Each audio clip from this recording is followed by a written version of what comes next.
Hi, human beings. Hi again. Yes, you know it's your G, your Don, the one and only DLG Reppin. Yes, that's me. Always repping. Excuse and what? Oops. Excited am I? Here we go. Delhi London Gooner. Otherwise, Romeo Echo Papa Indigo November. How's your day been? I know it's a lovely day out in London, England. The skies are blue, sun's shining, and I'm happy today. As I'm always happy, 9 times out of 10. So, before I start, smash the thumbs up like button. Smash the share button for me, especially amongst your friends and your relatives.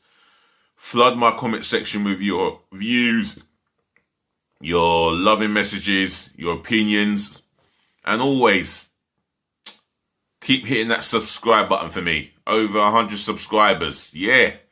In over 14 months, over 100 subscribers. Let's make it 1,000 subscribers.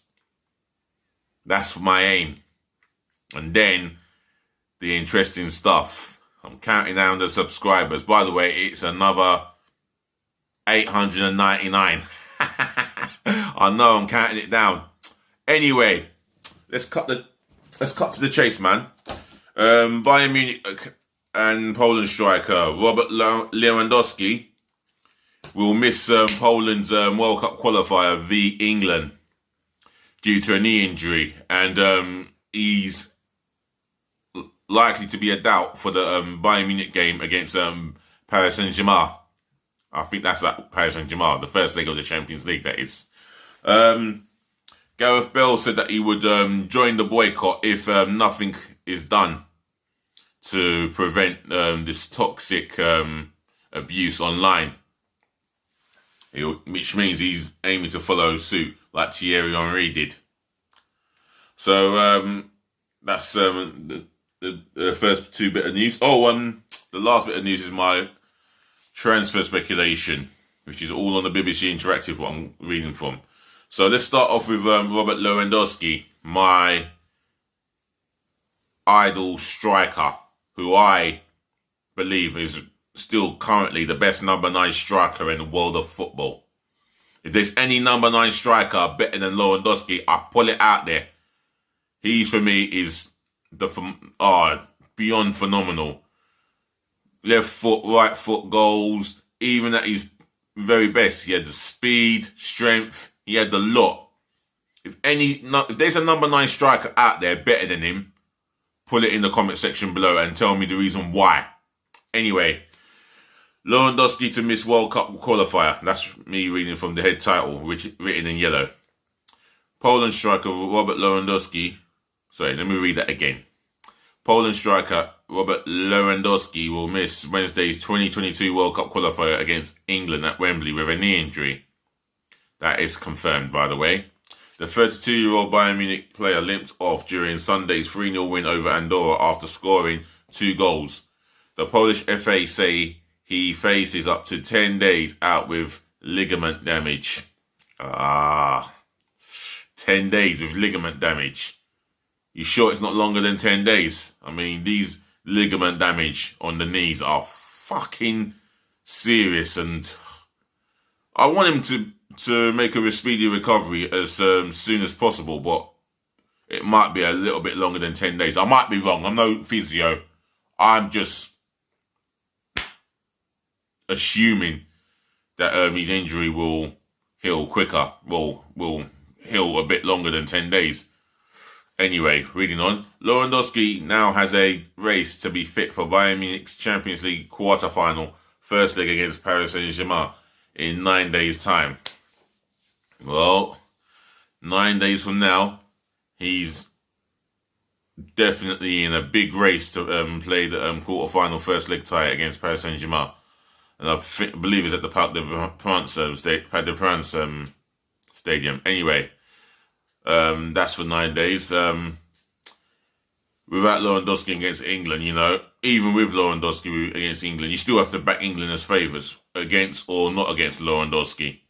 One thing for sure, if he is playing for Poland, England know they've got the best number 9, the best number 9 striker in the world of football. He is that lethal. It's untrue. Again,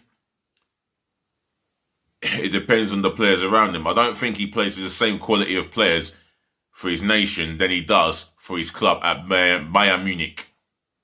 Anyway, moving on to the next bit of news, and that's Gareth Bale, and he's stated that he would join the boycott only if more is not done to combat the toxic, abusive discrimination and abuse. Discrimination remarks that's coming from the keyboard warriors. I'm going to read from here anyway. Bale would join social media boycott, written in yellow writing, that's the head title. Wales captain Gareth Bale says he would join a boycott of social media if more is not done to combat toxic abuse across platforms. Absolutely. I think it's getting to the point where it's just gone beyond a joke and nothing is actually being done about it. And until then, until someone gets killed or hurt, that's when you react. That really pees me off. They should be on this. They should be on this case with a hell of a lot of action taken against culprits, but it still continues to reign in their favour. How and why? Wales players Ben Cabanjo and Rabbi Montondo were racially abused on Instagram after Wales' 1-0 win over Mexico on Saturday. Former Arsenal and France striker Thierry Henry has said he is removing himself from social media because of racism and bullying. Really? In this day and age? But nothing surprises me. No matter what is created, there's always some see you next Tuesdays that will always find a way to create disgusting remarks, which is sad. Anyway, reading on. Something needs to happen, said Bell. Something really needs to happen sooner rather than later, and I will not blame Gareth Bale as a human being for boycotting himself from social distancing, from social media, and distancing himself from these platforms until something is completely done, until it is actually completely safe to go onto social media and link up and meet up, share things with your friends and your relatives in good nature. That's what it's all about. Anyway, moving on to the transfer gossip. Oops, there we go. And starting off with an article from AS, because it states here that Real Madrid's Norwegian midfielder Martin Odegaard, who is currently unknown at Arsenal, has emerged as a transfer target for Chelsea and Liverpool. Well, I'll say 2 words for Chelsea and Liverpool. F off. He's our player. That's 2 words. F off. Because he's our player. And he's going to be our player. At that, I'm confidently hopeful that we will get Martin Odegaard on a permanent deal. Arsenal want to keep Odegaard, but have a couple of concerns over the prospect of a permanent deal. Why should we have a concern? Arsenal have got more than enough limited money to strengthen the squad to give ourselves a better opportunity of challenging for the top 4 next season. But that's for the next season. Hopefully, what happens this summer becomes a success. And then maybe, just maybe, I'll be excited, like Josh Kroenke has said. Anyway, Germany international Thomas Muller, who has been a target for Manchester United in the past, says he would have no problem quitting Bayern Munich. Oh. This is someone who's picked up this gossip, or I don't know where this come from. If this is the words that come out of Thomas Muller's mouth, I'd like to hear it personally, because seeing is believing. Juventus Welsh midfielder Aaron Ramsey, Brazilian Alexandro and Argentine forward Paulo Dybala are all tipped to leave the club this summer. Wow, how much will they cost in total? You can leave that in the comment section below, because I can't imagine Ramsey costing too much money. I could say the same thing with Alexandro, depending on how many games he's played for Juventus and if he has been a consistent regular. Paulo Dybala would cost the most for me out of the three of them. Juve are willing to use Dybala, whose contract runs out in June 22, as part of a swap deal for a number of targets, including Manchester United and France midfielder Paul Pogba. I don't know, because possibly Mr. Pogba himself may not rule out completely returning to Juventus one day. I still think he would leave Manchester United for another club. I don't think Manchester United is going to be the last club he plays for. I could be wrong. Man United fans, you can argue that. And I know you like to be on the defensive. And you London-based Manchester United fans, why is it always hard to have a complete football balanced conversation with you guys? I just don't get it. Is it arrogance or just pure ignorance combined into one? Anyway, former Tottenham striker Jermaine Defoe believes England forward Harry Kane has to leave Spurs if he wants to win trophies.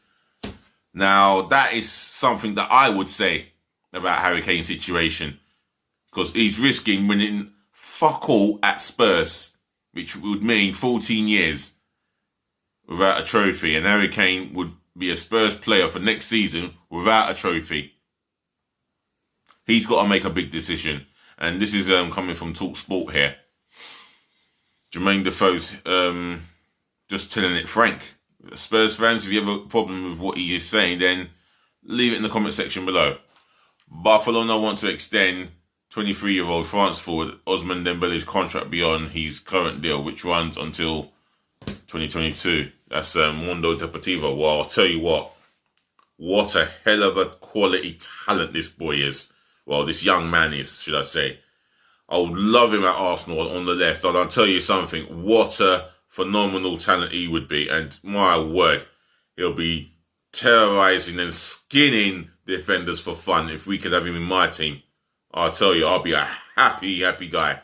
In that position of area, I will not have no complaints, as long as he puts in the performance. Now, we've got a talented player of that ilk in Pepe, but he does not show it on a consistent basis, given a number of opportunities after opportunities, and after opportunities. He has not completely lived up to his expectations. Sorry, mate, but that's the truth. Buffalo, yeah. Manchester United missed out on signing Dembele last summer, but remain interested in the player and are in touch with his entourage. Okay. This is according to Sport here. Former Arsenal defender Bakary Sagna says he would not be surprised if Spain right-back Hector Bellerin left the Gunners. Neither would I. I would be ecstatic with happiness if he left. He's just not been good enough. He's nowhere at the standards that we demand him to be at. And for me, Callum Chambers put in a performance against West Ham at 3-0 down with 2 crosses to make 2 assists for the first 2 Arsenal goals. And this guy is a centre-back. He's only playing right-back because Arteta asked him to do the job. I suppose he doesn't mind, but his future is at centre-half. And I hope Arteta remembers that, yeah? And Callum Chambers will do well to remind Arteta that he is a centre-back. He was born and bred as a centre-back, and he came to Arsenal as a centre-back. Anyway, I just thought I had to put that out there. And that's the end of my transfer gossip. Just remember, guys, to share the video by smashing my share button left, right, and centre galore to your friends and your relatives. Don't forget to do so. Please help me smash the thumbs up like button. Do help me, do help me smash the thumbs up like button, as many as you can. Flood my comment section with your views, your reaction, response to my podcast, and smash that subscribe button for me, left, right, and centre. Yeah? Spread the word. The more you help me by growing this channel with the subscriptions, the more I can bring you the latest football gossip and keeping it 100% real with you guys. All I want is honesty, and I'll give you the same back in return. It's a case of you help me, I help you. Yeah, you know. You done know. Anyway, I'm out of here. I think I'm going to go for a walk in the park because it's a lovely day, and I can do with some fresh air. Otherwise, ladies to the gentlemen, to the boys, to the girls, thank you for listening. Thank you for watching. Thank you for tuning in. As always, before I go, I've got to get this one in here. Thank you for always putting up with me. I know you ask, why do I do it? Because you love the channel. Anyway, I'm out of here. Enjoy your day. Enjoy the sun. Enjoy the breeze. Be good to yourselves and be good to others. Yeah? Peace, love, and bless again, as I always say, without fail.